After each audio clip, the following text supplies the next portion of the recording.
Hello, beautiful people. We are back with another short movement sequence to help your body feel great. Let's start on our hands and knees in tabletop, making sure that your knees is in line with your hips and your wrist is in line with your shoulders. We're just going to loosen up the spine a little bit with some cat-cows. Starting with a few slow movements at first, making sure that you move on your breath. So on your inhale, drop the belly towards the ground, head comes up, chest open. Exhale, round the back, head comes forward. As you continue and the back is starting to warm up, you can start to increase your movements, making sure that you still move on your breath. And when you're ready, we're going to come to neutral stance. Shifting your weight into your right leg, we're going to extend the left leg out behind us, and we're just going to pulse that leg up and down 10 times. Making sure your core is engaged here.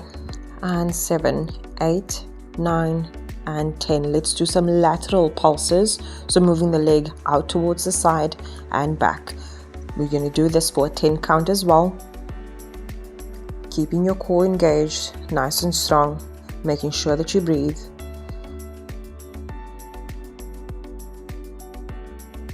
Next, let's bring that leg to center. Place a bend in the knee and let's do some kickbacks. We're going to do this for a 10 count as well, pointing the toes up towards the sky, kicking as far as you're able without having too much of a bend in your back.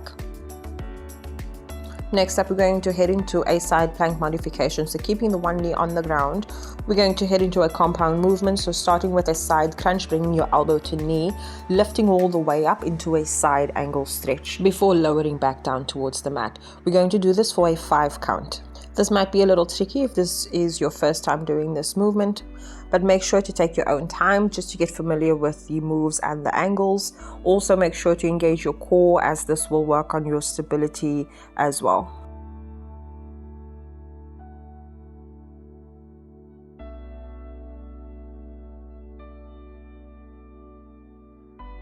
As you're finishing off on the side, see if you're able to get a deep side stretch before moving into plank position, where we're going to hold it just for a few breaths and then come back into tabletop. We're going to repeat the same cycle on the opposite side. So we're going to do some pulses with the right leg for a 10 count, making sure the leg is nice and straight, core is engaged here.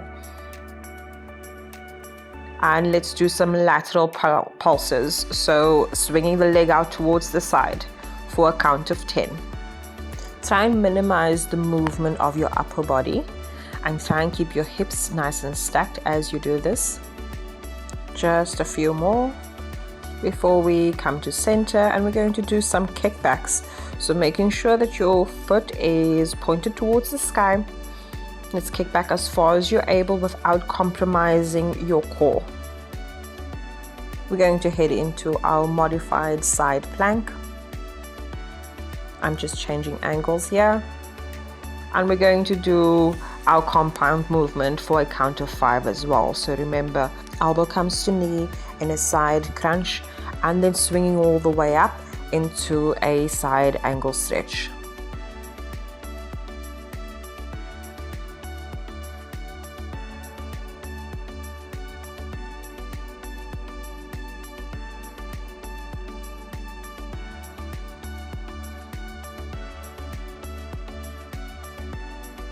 As you're finishing off, see if you can get a nice deep side stretch before stepping into plank.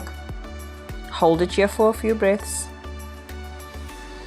and come down towards the mat. Coming up on our knees, make sure that your feet is about hip distance apart, as we're going to do some kneeling squats.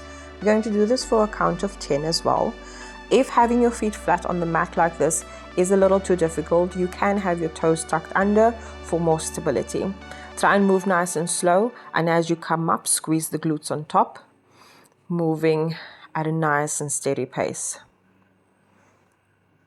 As we finish off, I want you to come up onto your knees, extend your arms in front of you, and slowly lean your body back as far as it's able to go, keeping your upper body in a straight line. Breathing nicely here, core engaged, and release. And we've come to the end of our session. Thank you very much for joining me today.